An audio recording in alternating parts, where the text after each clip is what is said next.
Bom dia a todos. Vamos fazer uma passagem agora pelos conjuntos numéricos, né? Partindo desde os números naturais, aqueles números, aquele conjunto zero, um, 2, 3, 4, 5, infinito, e que a gente, a partir dos naturais, a gente fez uma passagem para os números inteiros, que aí a gente percebeu que o conjunto dos números inteiros é o conjunto dos números naturais acrescido dos números negativos. Negativos esses que são opostos, né? Na verdade, eles são o menos um, ele é oposto ao mais um, e porque por ser simétrico ao zero, menos 2, menos 3 e assim por diante, e aí com cada um com seu lugarzinho marcado na reta numérica, que a gente tinha como definição de que entre dois números inteiros, entre zero e um, não existe nenhum outro número inteiro, né?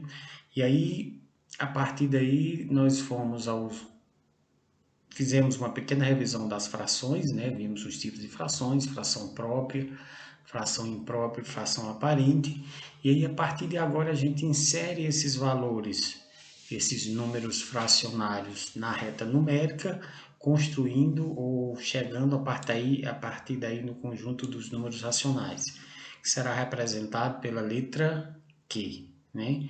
E aí sim, entre dois números inteiros, nós teremos vários números racionais. Então, seguindo em frente, números racionais é apresentado pela letra Q, né, que são todos aqueles que podem ser escritos na forma de A sobre B, ou seja, na forma de fração, em que A e B são números inteiros e B é diferente de zero. Então, esse denominador não pode ser zero e logo à frente a gente vai descobrir o porquê. Então, são características dos números racionais aqui, ó, 5,2, que é o número decimal exato, ele é racional. Por quê? Porque ele pode ser escrito em forma de fração. Só para lembrar, para pegar um número decimal e transformar em fração, bastaria a gente escrever o número sem a vírgula sobre 1, e aí quantos números, tantos números quantos forem os depois da vírgula, a gente acrescenta de zero. Acrescenta zero. Então seria 52 sobre 10, que simplificando teremos 26 quintos. Então, se 5 inteiros e 2 décimos é igual a 26 quintos, quer dizer que 5 inteiros e 2 décimos é um número racional. Assim por diante. O número inteiro 7 tem uma fração que equivale a ele, sim, 14 meios vale 7. Então também é um número racional.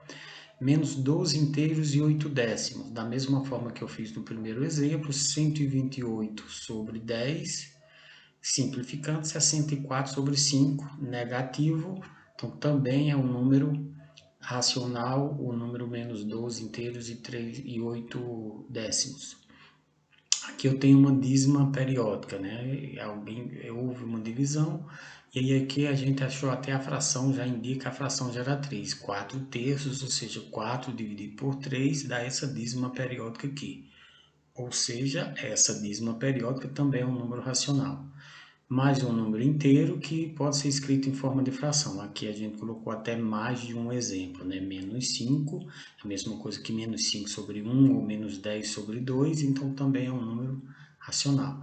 Então, o que é um número racional? Aquele número que pertence ao conjunto Q. Aqui está bem claro, ó, Q de quociente. Quociente é o resultado da divisão. Aquilo que a gente aprendeu, a fração é uma divisão do numerador dividido pelo denominador. E logo aqui a gente percebe o porquê que o B não pode ser zero. Porque a gente aprendeu que não existe divisão por zero, simplesmente porque para que exista a divisão, há necessidade de ter uma multiplicação que a justifique. A gente sabe que com o zero a gente não consegue fazer isso.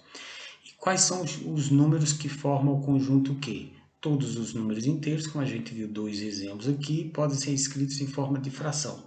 Decimais exatos, também a gente viu dois exemplos aqui, podem ser escritos em forma de fração. E mais as dízimas periódicas. Então, os números que fazem parte do conjunto Q dos racionais, eles podem assumir essas três características: número inteiro, decimal exato ou dízima periódica. Nenhum outro tipo de número pertence ao conjunto Q. Indo além, na reta numérica podemos associar cada número racional a um único ponto. Então, fiz um pequeno desenho aqui, um esboço de uma reta, que vai do menos 2 até o mais 2, E aí escolhi 4 números aqui, ó, um número decimal exato, mais um outro decimal exato, uma fração e um número misto, que seria a fração imprópria, né? Tem um lugar reservado para ela na reta? Sim. Onde é que vai ficar o número menos 1 inteiro e 5 décimos? Né? Menos 1 inteiro e 5 décimos, certeza que vai ficar entre 1 e 2, 5 décimos, 5 em 10, então seria metade. Então, menos 1,5, como a gente costuma ler. Tá ali o lugarzinho desse número. Tá? E o 25 centésimos, esse aqui eu leio 25 centésimos, é claro, se eu for imaginar sempre essa ideia de transformar em fração, seria 25 sobre 100. Positivo, né? Então, com certeza não ficaria legal eu tentar dividir aqui a unidade de 0 até 1 em 100 partes, né? Então, eu até poderia colocar 25 sobre 100 e fazer a simplificação da fração, que a gente vai ver que vai dar 1/4, né? Mas a gente vai seguir primeiro por esse número negativo. Já começamos com o número negativo, vamos para o menos 1/2, né? O inteiro será dividido em duas partes, eu vou marcar em uma delas. Fração própria, então vai estar entre 0 e 1, e entre 0 e 1 entre a unidade, embora seja do lado negativo. Então vamos lá, então está ali o lugar da reta onde fica o número menos 1/2, né? Voltando ao 25 centésimos, também está lá, ó, como ela é positiva, agora fica depois do zero, 25 centésimos, como eu falei, simplificando, vai dar 1/4, ou seja, de 0 até 1 dividido em 4 partes, e esse número, o lugar dele é na primeira parte. O próximo número também tem 1/4 nele, ó, só que ele é 1 inteiro mais 1/4, ou seja, depois do 1 da unidade eu marco 1/4, ou seja, depois da unidade eu divido em 4 partes, né, até chegar no 2 e marco uma delas. Então também é 1/4, só que após a unidade. Então, como eu disse, como foi dito acima, para cada número racional tem um lugar, um ponto referente na reta numérica, né? Agora nós temos uma pequena ilustração, né, de como, para tentarmos mostrar qual a localização de cada fração na reta numérica. Então a gente começa aqui com a fração 5/4, é uma fração imprópria, portanto é maior que a unidade. Então aqui, ó, o esboço da reta está aqui, ó, ponto 0, ponto 1, 2, 3, 4.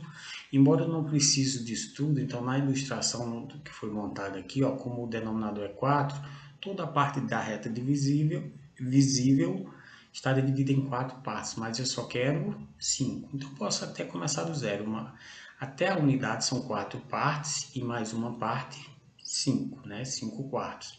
Se eu fosse imaginar aquela ideia do número misto, seria 1 inteiro e mais 1/4, né? Então aqui eu consigo variar, né? Se eu aumentar aqui, ó, 6/4, automaticamente já pulou aqui, ó, na mesma divisão. Como eu não mudei o denominador, a fração vai só mudando a localização um quarto à frente, né? Ó, 7/4, mais um à frente, 8/4, dá aquilo que a gente chama de fração aparente. Aparentemente é uma fração, mas na verdade ela refere-se ao número 2.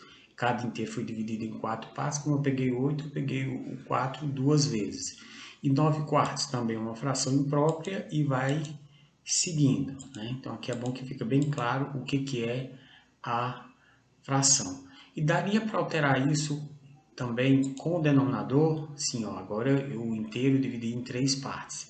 Aqui já direto toda a figura ficou dividida, os inteiros ficaram divididos em 3 partes. Como eu tenho 15, nem aparece na imagem aqui, por quê? 15 terços, na verdade, é uma fração aparente que refere-se ao número 5.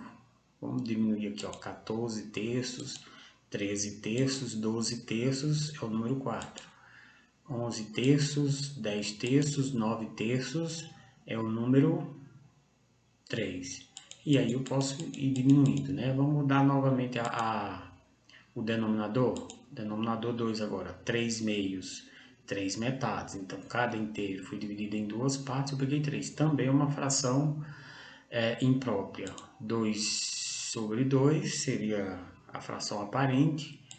1/2, 1/2 está aqui, né? Então, aqui é bem legal para a gente entender e visualizar bem o que é fração. Seguindo em frente,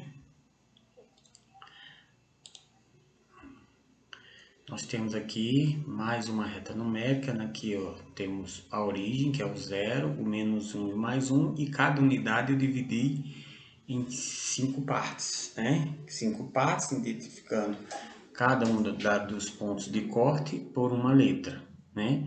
E é claro, como em 5 partes, os números referentes a cada um desses pontos vai ser um número de denominador 5. Então, parecido com o exemplo anterior, eu vou colocando. Então, eu vou encaixando aqui.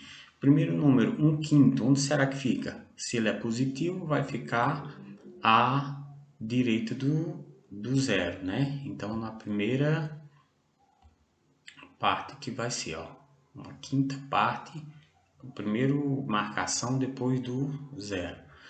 2/5, como está no 3/5, vai ser o próximo, os 4/5, né? Tem mais outra fração de quinto? Tem 5/5, que é aquela ideia da fração aparente, que refere-se, que equivale ao número 1. Né? Agora, o ponto D. Qual fração será que é referente ao ponto D? Né? Fração referente ao ponto D, menos 1/5. Então, seria 1/5.